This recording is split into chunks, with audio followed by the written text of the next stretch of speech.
Good afternoon world from the beautiful Siargao island here in the Philippines. Today we're going to be discussing if Philippines is going to become the next Bali. There's lots of evidence to suggest it might be. If this is the first video of ours you've ever seen, welcome. We're a British family that moved to Siargao Island about 4.5 years ago, and we've seen a lot of change here. Plenty of positive development, some bad situations happened here too, like natural disasters, but overall we feel like we've been here long enough now to figure out if this place is going to be what they think it is, the next Bali. I'm currently walking through the town of Pacifico, which is in the middle of nowhere basically. You can hear construction going on. This place is developing fast. And despite its location and obscurity, we're at a completely vegan restaurant. Being a vegan family, that helps a lot. I'm going to show you what we get today. We haven't actually eaten anything today yet, so I consider this my starter. We've got some sweet potato fries here and some really deluxe shakes, which have got like granola on the top, nice and filling. Being a vegan restaurant, even the sauce is vegan too, it's not mayo. They make this themselves here. Potato or sweet? Sweet potato today. My choice of shake today, I've gone for the green machine shake. This one here, I love this one. This is my favourite because it's got the kale and the spirulina in it. And Jay's got the one above, the banana deluxe shake. And here's my main dish. I've gone for the Filipino bowl, which is a seasoned tofu, which is basically the equivalent of a tofu sisig. And what did you order, Sass? Classic scrambled tofu. Scrambled tofu. My favourite, I always get it. I absolutely love the chili oil. It is really, really delicious, works really well. And they are little pumpkin sticks as well, a little bit of salad. It's just a really nice lunch. Story has got a veggie-licious, which is toast, pesto toast, with tomatoes and onions and red peppers. Say that you have the eggplant, but that is okay with me. I don't like eggplant. The total bill for all the food is about 1,200 pesos, or about 15 British pounds. We actually eat at this restaurant quite regularly, but it's quite a recent development to this part of the island. Before there was only 2 or 3 places to go for food, and now they have probably about 8 or 9. So you can definitely see things are moving forward here. Attached to the shop, they've even got their own surfing store with clothing and hairbands and different things that are actually made and developed here on the island. It's quite cool in here. You can also buy a skateboard, which is quite rare on this island. It also doubles up as the Pacifico surf school, and Sasha actually took surf lessons here a few months back when the weather was a little bit different and the waves were a bit smaller. It was really enjoyable and a great place to learn how to surf. They start the lesson here in the shop, and then the instructor takes you out down to the beach. You can see here how many lessons they've had over the last few days. Pretty good. Also, if you're a coffee lover, this place is one of the only places you can get really good coffee. But that is slowly changing as well, because just down that way there's a few new coffee shops opening. And yeah, despite me talking about all these developments, you can really see how laid back and quiet this place is. I'm literally walking down the middle of the road now. There's no traffic, just a few motorbikes passing by every now and again.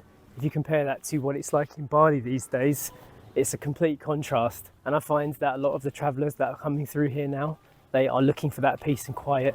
And whenever we speak to people that have been to Bali and then they come here afterwards, they say this is what they were really looking for. All right, we're leaving the restaurant now, back out onto the streets, the very quiet streets.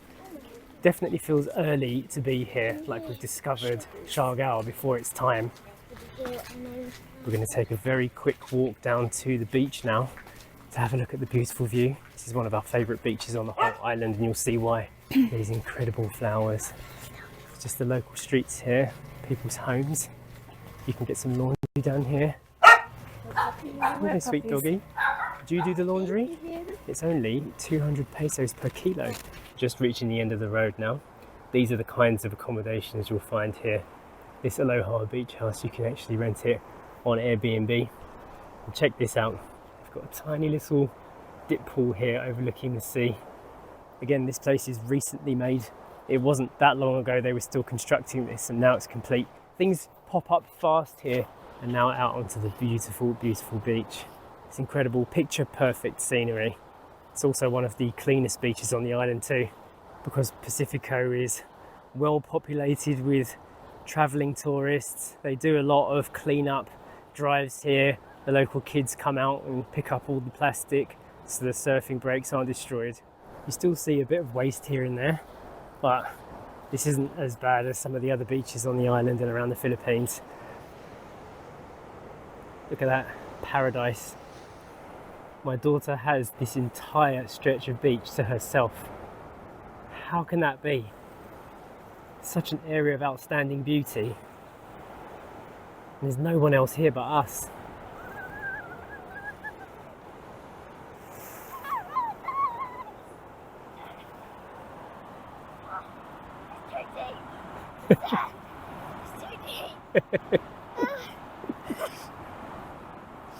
So we've already mentioned that we are in the town of Pacifico here on Siargao Island, and this is one of our very favourite towns here on this island. It is where you go if you want to escape the crowds of Jember Luna and you want a more peaceful vibe and just very much more laid back than Jember Luna, much less busy, much less people for now. We think that, you know, Jember Luna, which is in the south of the island, it's definitely where you're going to be heading if it's your first time here on Siargao. Yeah. It's the main town, the main hub. But for us, you know, that's getting a bit old news now. Yeah, especially if you're not into the party scene. Yes. And you want to feel nature, you want to feel like kind of connected to the island. Yeah. Jember Luna gets old very quickly. It can do, yeah. And for us, we like to escape the crowds and the busyness, and so that's why we found ourselves up in Pacifico a lot more. And even for us, sometimes when we're in Jember Luna, we feel a little bit old to be there. Yeah. We're like, oh, there's so many young people now. Yeah, it's for the youth. I do think though that the next Jember Luna will be Pacifico. You can see the growth and development happening here. If you combine like the places to stay, places to get coffee, the vegan restaurants, it's all picking up speed, and there's a nice blending point where it feels good to be here because there's more things to do, but the crowds haven't found it yet, so you feel like you've still got the place to yourself. Yes, or people will pass through on a day trip or part of a tour, so they don't actually stop here. They might stop in the van to take a few pictures or stop at one of the restaurants for lunch on their way through, but actually kind of settling here, staying here for a longer time, it doesn't really happen here yet in Pacifico.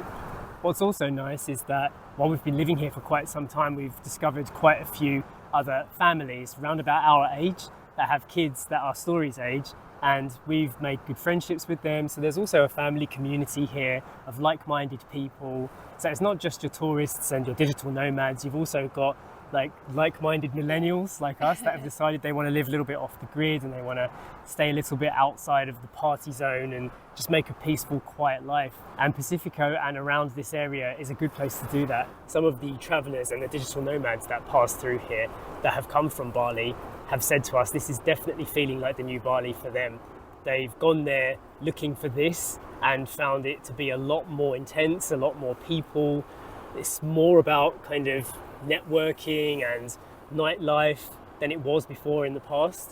Yeah, the past Bali, you had visions of, you know, very natural rice terraces, this very kind of unique and exotic place, but now I feel like we've missed the boat on the Bali now. We haven't been, and when we were a lot younger, we always said we would like to go, but now from what we've heard about it, I think we're in the right place. Yeah, because we would be looking for this, what we have here. Yeah. I feel that Siargao has everything that used to be appealing about Bali because it's in its early discovery phase, and we're here now for it, which is fantastic.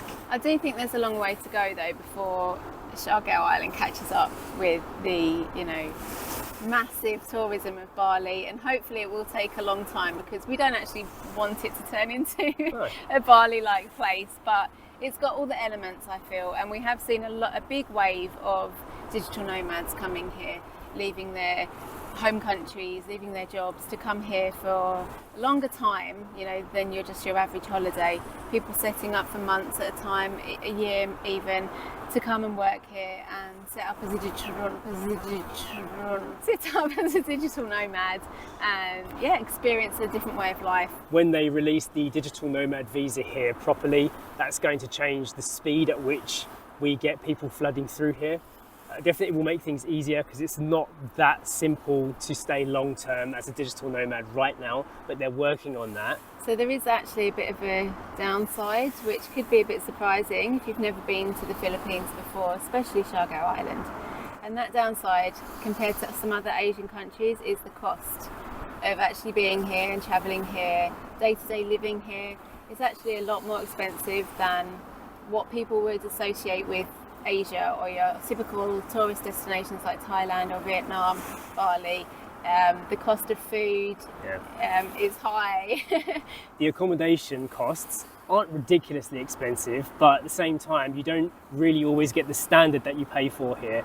Sometimes if you were paying, like, let's say $100 a night for a place in Bali, you'd get something incredible, but here you'd pay the same money and get something subpar. So it depends. Sometimes you get something really good, sometimes you get something really bad, and there isn't really a regulated standard. Yeah, we lived in Thailand for 4.5 years, so we've been to a few, nice hotels for very affordable prices. And when we first came to the Philippines, we were expecting the same thing, and we didn't find it. So that was a bit of a shock to us. Obviously, living here on an island, the cost of food is more expensive because everything is imported in. A lot of stuff is imported in anyway, not everything, but generally food can be higher, restaurant prices can be higher, more city prices, say like a Manila comparison. But definitely less than, let's say, London prices or European prices. Yeah, but more than Bali or Thailand or especially Vietnam. It's super cheap to eat there. Don't expect that backpacking cheap experience here. It's not that cheap. Something else that will definitely slow down development here, the logistics and the infrastructure of living in a place with 7,000 islands. So for example, the internet in the Philippines is still pretty terrible. Like if you just rely on the companies that they have here, and you go to multiple different places, they're going to have varying speeds, sometimes no connection at all, and it's not cheap to have good internet here. Now we do have Starlink now, which has changed the game a little bit, but there is a bit of a monopoly on internet services here, and it hasn't improved a lot in 5 years. So I hope that Philippines catches up with the rest of the world if they want to invite like international travelers to come and work from here. Yeah. And another issue, if you talk to anyone here on the island, they will moan about the electricity. Yeah, that's another problem. There's only one company that supplies electricity in Siargao. Yeah, and it's terrible. It can be very, very terrible. Massive power fluctuations, brownouts, blackouts, whatever you want to call them. Sometimes they cause fires because like the connections aren't great. And because there's only one electricity company, you either are bound to them or you have to be completely off the grid. So it's one of those two choices, and it definitely affects your living status here. But I do think that you have to give a little bit of leeway as well and credit to the company, because there's no power source here on the island. It comes from miles away under the sea from the mainland, and you've got to expect that there's going to be problems because of where you are. If you want to live here, you have to just be okay with things going wrong like that because of where the power is actually coming from. You have to kind of be like, wow, well, the fact that we've even got power here at all is a plus. And then there's obviously things that you can do. We have solar power. The sun is out pretty much all the time. There's generators. Generators, solar power. Go off grid if you want to make sure that you're going to have your own supply of power. But saying that, when they start building bigger hotels and resorts here, they will need to build their own power supply. So I think that's something that needs to change in the future. If they're going to develop to a stage like what Bali has, it needs to be less of an island and more of like a kind of autonomous place. Yeah. Another issue that puts off some people, my dad has mentioned this as well, being an older guy, there's no proper hospital with an emergency department. So that puts off some people. There are clinics, there's many clinics, and there are places that you can go if you need basic health care or stitches or, bandaging up, things like that. You can get medicines and over-the-counter stuff. There's pharmacies, but actually having like an A&E department, or if you needed surgery, you can't do anything like that here. But again, in the future, that is going to change. There are plans to have an actual proper big hospital here on the island. Water supply is a little bit like electricity. Doesn't really come from anywhere. They don't have a city supply. You have deep wells. Everybody has their own connection to the ground, and if you can't find water under the ground, you have to have it delivered from somewhere else on the island. So water can be pretty poor quality sometimes very salty, or just not a lot of it at all. When it gets to the dry months, we have plenty of water shortages, even though we live surrounded by water, and water pressure is often a mega problem here as well. You never really get a good shower unless you buy like super pumps and governed by the electricity. So it is very much island life. It's very simple. But safety wise, I feel very safe here. I've never felt unsafe, and for having a child here as well, we feel completely comfortable with Story at her age now anyway, going off to do shopping by herself. You know, obviously we're in eye shot still of where she's going, but she can have that little bit of freedom, and we know that she's going to be okay. Yeah, it's nice because you have a lot of trust even with the local community here. Everyone is very friendly and very family oriented, so people that know you when you've been here for a while will look out for you, they will help you, and you never feel like there's any ulterior motive, or if someone's trying to scam you or swindle you. I don't get that feeling in Siargao. No. And some people will say it's different in other parts of the Philippines, but to be honest, in all the places we've traveled, we've only ever been met with welcoming arms, and it feels safe. Yeah, especially on the island. I'd say when we were in Cebu, in Mobile, we had a bit of a different experience with, you know, getting a little bit of hassle with people trying to get us to book their tours, you know, that kind of it was a bit more thing. intense, but it wasn't unfriendly. It just didn't feel as laid back as what it feels like here in Siargao, which is one of the major appeals of what keeps people here on this island. In terms of crime, the only crime we've really experienced here is having a paddle stolen from our paddleboard from some kids. By a child. Yeah, and somebody smashing into our car when they were drunk and driving off like a hit and run. That's it. Yeah. Everything else has been completely fine. We've had no personal experiences of any major crime. So it's been really nice to be here for these like almost 5 years. Of course, natural disasters are a thing. We are right here on the Pacific Ocean looking out towards the east, and there's nothing protecting you when those typhoons come. We obviously went through one of the worst typhoons ever in 2021, and it destroyed this island. We saw it all. And we also saw its recovery, so that's just part of life here, unfortunately. Yeah, you do get cyclones, tropical storms, earthquakes. You have to look at where you are. Of course, you're going to have some issues. You're right on the edge of the world, kind of. That's how it feels sometimes when you look out here and there's literally nothing. It's just part of where this island is placed. So if you're looking for Pacifico, where we are right now on a map, it's basically like right in the middle of Siargao Island, and it's incredible because it feels like it's got everything you want. We've stayed in some really nice Airbnbs here, we've celebrated birthdays, we've got places with swimming pools, and it's a really nice place to hang out and feel like you can do things within walking distance of your nice accommodation. It's good that you can just walk up and down the strip from some of these places and just be straight at a nice restaurant. Not far from one of the nicest Airbnbs, there's a lovely cocoa beach bar, fresh coconuts, all the kind of things you would expect from island life. There's obviously the cafe we just went to this afternoon, and there's several other places that serve food with vegan options for people that want that. There are some really cheap eats as well. There's some places you can get really bargain discount meals, and they also have some really fancy restaurants along this strip too. So if you want to go and treat yourself to a night out, have a fancy meal, have a fancy dessert, have some wine and cocktails and overlook the sea at sunset, maybe go for a swim in an infinity pool, it's got all that here too, and it's within walking distance. So overall, as a whole, Siargao is a really happy place, and Pacifico especially. I mean, we've been sitting here for ages now, making this video and just letting Story play, and no one else has been on this beach. Like, there are obviously very busy parts on the island, but you can very easily find your own spot and just have the peace and quiet. So we're making this video in like 2024. Who knows what it's going to be like in 5 years' time, but we'll be watching. We're staying here for the long haul, and it's just one of the nicest places that we found in the whole world. Whenever we ask Story if she would like to move, to go to somewhere else, or to try out a different place, a different country, go back to England for instance, it's a hard no. She says, no, this is my home. She loves her island. She's like Moana. Yeah, she's an island girl.